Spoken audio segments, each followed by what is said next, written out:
بارت 2. يلا نحط الايلاينر. اول شي ببلش اعمل خط.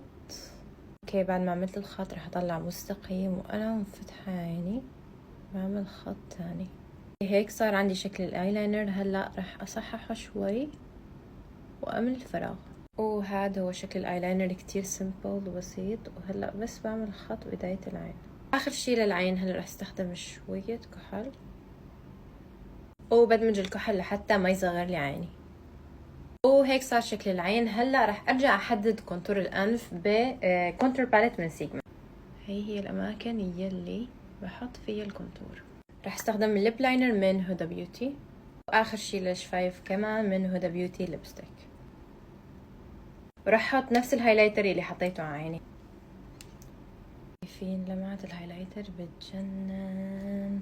الاماكن اللي بحط فيها الهايلايتر اللي هي هون اكيد يعني على الانف، شوي هون، وبحب احط على جبيني كمان. اخر شي هستخدم جل الحواجب من بنفيت لانه لازم الحواجب كمان تنعمل، ما تنسوا حواجب.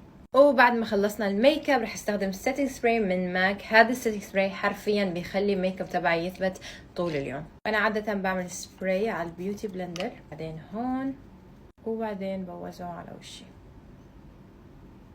وهذا هو اللوك النهائي للميك اب، بجنن طلع. هلا خلينا نروح على الاوتفيت. اوكي، وهذا هو الفاينل لوك. حبيت البس شيء مريح، لبست هذا السيت البنفسجي وهي الباج وكمان شوز نايك. كتير حبيت اللوك.